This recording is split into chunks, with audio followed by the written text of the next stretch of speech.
অসাধারণ ফিনিশিং। 19 নম্বর ওভারটা আসলে আমরা কেউই আশা করিনি। নুরুল হাসান সোহান আসলে চমৎকার ব্যাটিং করেছেন। এই মুহূর্তে বাংলাদেশের সেরা ফিনিশার নুরুল হাসান সোহান 1 ওভারে 26 রান নিয়ে দলকে জিতিয়েছেন। জাতীয় দলের আদলে গড়া যেই দলটা লিটনের দলকেই সোহানরা হারিয়ে দিয়েছেন। সোহানের অবিশ্বাস্য একটা ইনিংস, 76 রানের ইনিংস, 6টা 6, 4টা 4 ছিল যেই ইনিংসে। সেই ইনিংসের কল্যাণেই মূলত জাতীয় দলকে হারিয়ে দিয়েছে সোহানের দল, যেই দলটাকে বাংলাদেশ এ দলও বলা যায়। এবং সোহানের এই ইনিংসের প্রশংসা করেছেন লিটনের দলের যেই ব্যাটিং কোচ মোহাম্মদ আশরাফুল ওই স্মৃতিটার কথাই মনে করিয়ে দিয়েছেন। 1 ওভারে 26 রান গত বিপিএলেও নিয়েছিলেন এই নুরুল হাসান সোহান। বরিশালের বিপক্ষে শেষ ওভারটাতে একদম ক্যাপ্টেন নক যেটি খেলেছিলেন নুরুল হাসান সোহান, 26 রান করে তার দল রংপুর রাইডার্সকে জিতিয়েছিলেন তিনি। এবং একই রকম একটা ইকুয়েশন এবার সেকেন্ড লাস্ট ওভার, সেই ওভারে শরীফুলকে তিনি একের পর এক বাউন্ডারি হাঁকিয়েছেন এবং সেই ইনিংসেও তিনি ওই ওভারটাতে 26টা রান আদায় করেছেন। একই ধরনের সিচুয়েশন, 1 ওভারে 26 রান এবং সেই ওভারেই জিতে গেল সোহানের দল। সোহানকে প্রশ্ন করেছিলাম এই ইনিংসটা কি ওই ইনিংসের পরিপ্রেক্ষিতে কিংবা ওই এক্সপিরিয়েন্সটা কাজে লাগিয়েছিলেন কিনা। তিনি বলেছেন এ ধরনের সিচুয়েশন আসলে হয়তোবা তিনি এমন ইনিংসই খেলতে চান, তার ওই এক্সপিরিয়েন্সটা কাজে লেগেছে এবং সামনের দিনগুলোতেও তিনি একই ধরনের ইনিংস খেলতে চান। নুরুল হাসান সোহান এই মুহূর্তে বাংলাদেশের সেরা ফিনিশার কিনা সেই কথাটা দিয়েই এই স্টোরিটা শুরু করেছিলাম। হয়তোবা তিনি এই মুহূর্তে বাংলাদেশের সেরা ফিনিশার।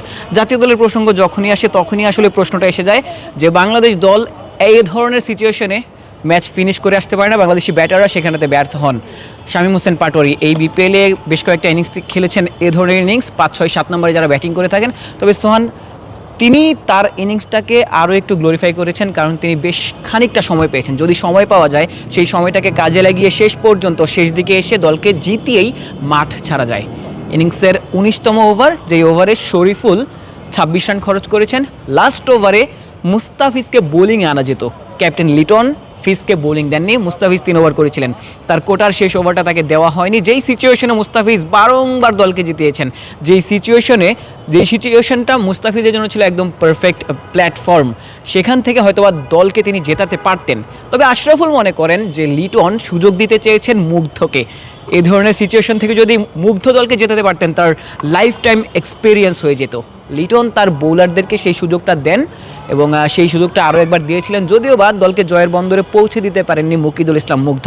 তবে ওই এক্সপিরিয়েন্সটা তো গেদার করেছেন। হয়তো বা পরবর্তী কোনো সিচুয়েশনে, এমন সিচুয়েশন এলে মুগ্ধ হয়তো তার সেরাটা দিতে চাইবেন, দলকে হয়তো বা জেতাতে চাইবেন।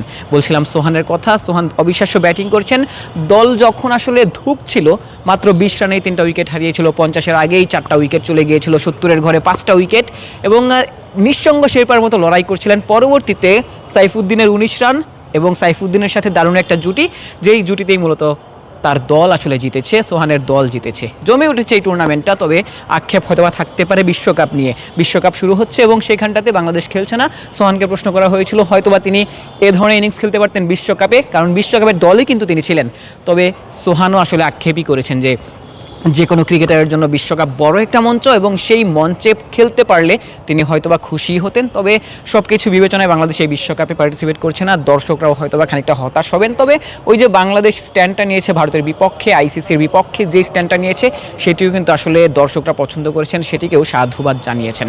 এই টুর্নামেন্টে জমে উঠেছে, দেখার বিষয় কোন দুই দল ফাইনাল খেলে এবং কোন দুই দল আসলে আরও একবার এই ধরনের ম্যাচের সিচুয়েশনে আসলে জানান দিতে পারে কিনা এবং সেখানটাতে এই ধরনের হাড্ডাহাড্ডি লড়াই দেখাতে পারে কিনা টাইগার ভক্তদের। হয়তোবা বিশ্বকাপের পরিবর্তে যেই টুর্নামেন্টটা খেলছে সেই বিশ্বকাপের আসলে ওই ক্ষতিটা, আর্থিক ক্ষতিটা ক্রিকেটাররা কিছুটা হলেও এই টুর্নামেন্ট খেলেই কাটিয়ে উঠতে পারবেন। এবং বলছিলাম যে ওই যে হাড্ডাহাড্ডি লড়াইয়ের কথা, সামনের ম্যাচগুলোতে এমন লড়াই আসলে বজায় থাকবে, তেমনটাই দর্শকদের প্রত্যাশা থাকবে।